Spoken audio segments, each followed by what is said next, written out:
Avez-vous déjà eu l'impression que quelqu'un a cessé de vous valoriser, même si vous n'avez pas changé? En vieillissant, ce sentiment peut apparaître plus souvent qu'on ne le pense. Les amis ne téléphonent plus comme avant. La famille cesse de demander votre avis. Et même des petites choses, comme oublier votre anniversaire ou ne pas remarquer votre silence, peuvent laisser une douleur plus profonde qu'on ne veut l'admettre. Mais voici la vérité. Votre valeur ne disparaît pas simplement parce que quelqu'un d'autre ne la voit pas. Et vous n'avez pas besoin de crier, d'argumenter ou de supplier pour attirer l'attention et prouver votre valeur. Dans cette vidéo, nous allons explorer 7 astuces simples mais puissantes que les adultes plus âgés peuvent utiliser lorsque quelqu'un cesse de les valoriser. Il ne s'agit pas de jouer à des jeux ou de se venger, mais de changer la manière dont vous vous comportez pour que les autres commencent naturellement à percevoir votre présence différemment. De petits changements dans la façon dont vous passez votre temps à des moyens discrets, mais audacieux de retirer votre énergie. Chacune de ces astuces est conçue pour vous aider à reprendre votre pouvoir sans dire un mot. Restez jusqu'à la fin, car vous découvrirez un changement d'état d'esprit particulier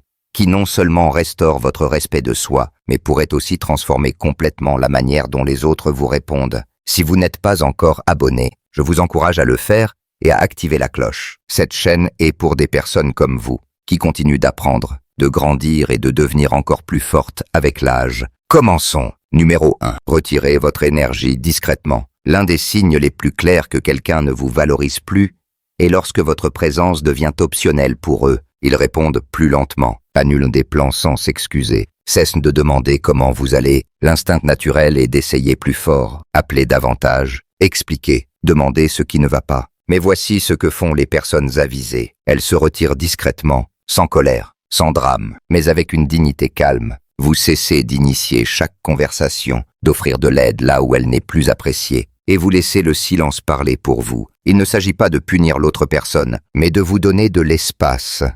Un espace pour vous rappeler votre propre valeur sans avoir besoin qu'il la confirme. Les gens remarquent quand l'énergie change, quand la personne toujours présente n'est plus là. Et dans cet espace, ils sont confrontés à leurs propres pensées. C'est là que la prise de conscience peut commencer. Psychologiquement, cela repose sur une vieille vérité. Ce qui devient moins disponible devient souvent plus valorisé. En cessant de donner autant, vous interrompez le schéma. Vous passez de « toujours là » à « étrangement manqué ». Laissez-moi vous parler de Karl, 62 ans, qui aidait son voisin avec des courses, des petites réparations, et même en gardant leur chien. Un jour, le voisin a commencé à agir de manière froide, avec des mots brefs et sans remerciement. Au lieu de le confronter, Karl a discrètement cessé d'offrir son aide. Il n'a pas râlé ni boudé.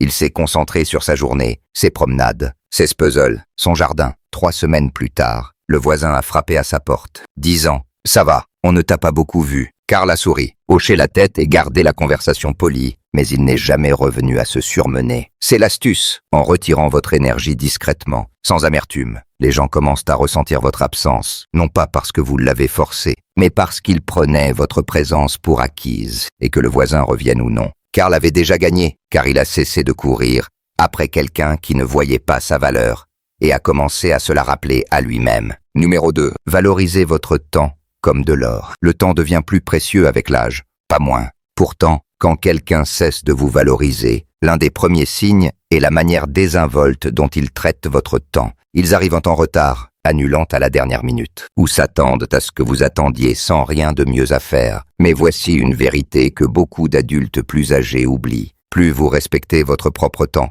plus les autres le feront. Cela commence par de petites décisions. Cessez de réorganiser votre emploi du temps pour vous adapter aux leurs. Cessez de dire oui par culpabilité. Laissez-les voir que vos heures comptent et que vous ne les donnez plus si facilement. Pensez à Tom, 68 ans, qui gardait les enfants de son fils 3 fois par semaine. Il aimait ses petits-enfants, mais les appels tardifs, les changements de dernière minute et le manque de gratitude commençaient à peser. Un jour, il a gentiment refusé, sans colère, juste avec un simple « ça ne marche plus pour moi ». Au début, son fils a été surpris, puis, lentement, il a commencé à planifier à l'avance, à appeler plus tôt et à le remercier plus sincèrement. Tom n'a sermonné personne. Il a simplement rendu son temps précieux à nouveau, et cela a tout changé. Quand vous commencez à protéger vos heures comme vous protégeriez votre argent, les gens prêtent attention. Ils apprennent que votre temps n'est pas à prendre à la légère. Et s'ils veulent en faire partie, ils doivent se présenter avec soin. Si vous regardez encore cette vidéo et trouvez ces informations précieuses. Laissez un commentaire avec le numéro 2 ci-dessous pour me le faire savoir. Et si vous n'êtes pas encore abonné, je vous recommande de vous abonner et d'activer la cloche pour ne manquer aucune vidéo. Votre soutien nous aide à continuer à créer du contenu pour vous informer et vous inspirer. Passons maintenant à la suite. Numéro 3. Faire quelque chose pour vous-même chaque jour. Quand quelqu'un cesse de vous valoriser, il est facile d'oublier à quel point votre propre opinion de vous-même compte. Vous pourriez arrêter de faire les choses que vous aimiez ou mettre vos besoins en dernier parce qu'il semble que personne ne fait attention. Mais voici une vérité discrète. Quand vous commencez à vous traiter comme si vous comptiez, les autres commencent lentement à suivre. Cela n'a pas besoin d'être grandiose. Cela peut être aussi simple que de prendre votre café du matin sur le porche et de le savourer en silence. Juste pour vous. Peut-être recommencez-vous à peindre. Retournez-vous sur le sentier de marche que vous avez abandonné. Ou mettez-vous votre chemise préférée, même si personne n'est là pour le voir. Ce que vous faites ici, c'est envoyer un signal. Pas à eux, mais à vous-même. Je suis toujours là. Je compte toujours. Et ce changement dans la manière dont vous vous comportez rayonne vers l'extérieur. Je me souviens de Franck, à 31 ans, qui avait perdu sa femme quelques années plus tôt. Ses enfants l'aimaient, mais ils appelaient rarement. Il se sentait oublié. Un jour, il a décidé de recommencer à préparer des dîners le dimanche. Juste pour lui, il allumait des bougies, mettait des disques de jazz et cuisinait des plats qu'il aimait. Un voisin est passé par hasard une fois, puis une autre. Finalement, ces dîners sont devenus un point de rassemblement et Franck a retrouvé sa joie, qui attirait les gens à lui. Vous n'avez pas besoin d'expliquer ce changement à quiconque. Il suffit de commencer, car quand les autres vous verront traiter votre vie comme si elle avait encore du sens, ils se rappelleront que vous ne vous effacez pas. Vous éclosez à nouveau. Numéro 4. Cessez de vous expliquer. L'une des façons les plus faciles de perdre votre pouvoir sans vous en rendre compte est d'expliquer constamment vos actions à des gens qui ont déjà décidé de ne pas écouter. Vous expliquez pourquoi vous êtes blessé, pourquoi vous êtes contrarié, pourquoi vous avez besoin de ce dont vous avez besoin. Mais quand quelqu'un ne vous valorise plus, vos mots n'ont pas le même impact. Ils passent dans l'air sans poids. Voici le changement. Cessez de vous justifier. Vous ne devez pas d'explication pour avoir besoin de repos. Posez une limite ou dire non. Vous n'avez pas à prouver que vous méritez d'être bien traité. Plus vous expliquez, plus vous vous diminuez, car vous demandez la permission de ressentir ce que vous ressentez déjà. Il y a quelque chose d'incroyablement fort dans une décision calme et ferme. Quand Eleanor, 65 ans, a dit à sa jeune sœur qu'elle ne prêterait plus d'argent, elle n'a pas énuméré les fois passées où elle l'avait fait, ni le stress que cela causait. Elle a simplement dit « Non, pas cette fois ». Le silence qui a suivi était inconfortable, mais aussi puissant. C'était le moment où Eleanor a cessé de se défendre et a commencé à se respecter. Quand vous parlez moins, mais que vos mots ont plus de sens, ils portent plus de poids. Vous n'avez pas besoin de crier, d'argumenter, laissez vos choix parler d'eux-mêmes. Et voici l'ironie. Une fois que vous cessez d'expliquer, les gens commencent souvent à écouter. Vos limites commencent à ressembler moins à des demandes qu'à des vérités. Vous devenez quelqu'un qui n'implore pas le respect, mais qui l'attend. Et ce changement peut transformer discrètement tout autour de vous. Si vous regardez encore cette vidéo et trouvez ces informations précieuses, laissez un commentaire avec le numéro 4 ci-dessous pour me le faire savoir. Et si vous n'êtes pas encore abonné, je vous recommande de vous abonner et d'activer la cloche pour ne manquer aucune vidéo. Votre soutien nous aide à continuer à créer du contenu pour vous informer et vous inspirer. Passons maintenant à la suite. Numéro 5. Changez la routine qu'ils attendent. Les gens cessent souvent de vous valoriser, non pas parce qu'ils ne vous aiment pas, mais parce qu'ils se sont trop habitués à vous. Quand vous répondez toujours au téléphone à la première sonnerie, dites toujours oui aux faveurs, ou restez silencieux pendant leur monologue, ils commencent à voir ces choses comme normales, et c'est le problème. Ce qui est attendu devient invisible. La clé est alors d'interrompre doucement la routine. Faites quelque chose d'assez différent pour attirer leur attention, mais pas par colère ni par vengeance, par conscience. Réfléchissez. Si vous appelez toujours en premier, arrêtez pendant quelques jours. Si vous acceptez toujours les invitations, refusez une ou deux fois. Si vous écoutez toujours sans parler, commencez à partager vos pensées, même si elles semblent petites. Ce ne sont pas des punitions, ce sont des rappels. Des rappels que votre présence est un choix, pas une garantie. Prenons Margaret, 69 ans. Pendant des années, sa fille déposait les petits-enfants, parlait 5 minutes et partait précipitamment. Margaret cuisinait, nettoyait, aidait avec les devoirs, mais se sentait plus comme un accessoire en arrière-plan. Un jour, elle n'a pas ouvert la porte. Elle était sortie, juste pour elle-même, la semaine suivante. Sa fille est arrivée plus tôt et est restée plus longtemps. et a demandé comment allait Margaret. Que s'est-il passé? La routine s'est brisée, et dans cette rupture, un espace s'est ouvert pour que sa fille la voie à nouveau, non pas seulement comme une aide, mais comme une personne. Il ne faut pas de grands changements pour modifier les dynamiques, juste de petits changements intentionnels qui disent « Je ne suis pas ici en pilote automatique, je suis ici par choix ». Et quand les gens remarquent la différence, ils commencent souvent à vous apprécier d'une manière qu'ils avaient oubliée. Numéro 6. Être gentil, mais avec des limites fermes. La gentillesse est une force magnifique. Elle construit des ponts, guérit les blessures et montre au monde que vous n'avez pas laissé l'amertume prendre racine dans votre cœur. Mais la gentillesse sans limite, c'est là que la douleur commence souvent, surtout en vieillissant. Beaucoup d'entre nous ont été élevés pour donner, aider et servir, sans demander grand-chose en retour. Et cette générosité peut devenir un piège, où les gens cessent de vous voir comme une personne et commencent à vous voir comme une commodité. Voici l'astuce. Ne cessez pas d'être gentil, mais cessez d'être disponible d'une manière qui coûte votre paix. Vous pouvez dire « je tiens à toi » et quand même dire « non ». Vous pouvez offrir de l'aide tout en protégeant votre temps. Être gentil ne signifie pas être un paillasson.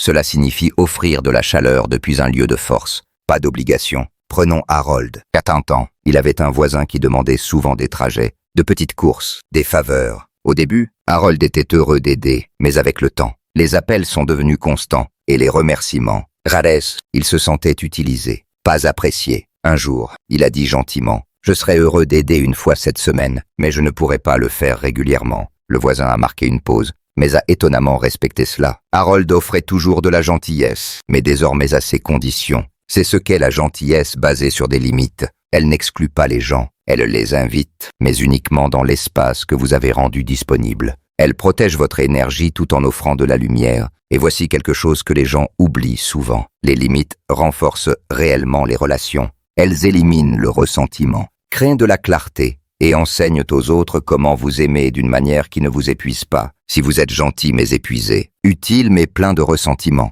il est peut-être temps de vous réaligner. Vous méritez de donner d'une manière qui vous fait du bien, pas seulement d'une manière qui met les autres à l'aise. Si vous regardez encore cette vidéo et trouvez ces informations précieuses, laissez un commentaire avec le numéro 6 ci-dessous pour me le faire savoir. Et si vous n'êtes pas encore abonné, je vous recommande de vous abonner et d'activer la cloche pour ne manquer aucune vidéo. Votre soutien nous aide à continuer à créer du contenu pour vous informer et vous inspirer. Passons maintenant à la suite. Numéro 7. Dire moins, mais avec plus de sens. Il y a quelque chose de discrètement puissant chez une personne qui parle peu, mais dont chaque mot porte une profondeur. Quand vous vous sentez dévalorisé, l'instinct naturel est d'expliquer, de convaincre, de plaider pour votre valeur. Mais souvent, la chose la plus percutante que vous puissiez faire est de laisser vos actions et votre calme parler pour vous. Quand vos mots sont rares mais intentionnels, les gens commencent à se pencher vers vous. Ils remarquent ce que vous dites, et plus important encore, ils ressentent ce que vous laissez non dit. Clara, 66 ans, avait l'habitude de tout arranger dans sa famille. Quand les tensions montaient ou que les plans échouaient, elle envoyait de longs messages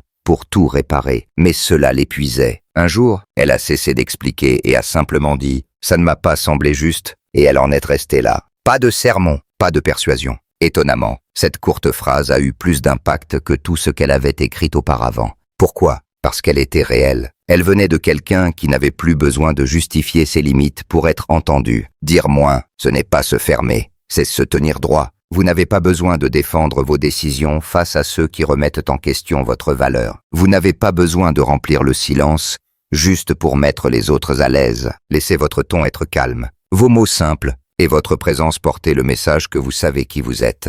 Qu'ils le voient ou non. Cette approche ne fera pas que tout le monde vous traite mieux du jour au lendemain, mais elle change l'énergie que vous apportez dans chaque pièce. Elle rappelle aux autres que vous n'êtes pas désespéré d'être vu.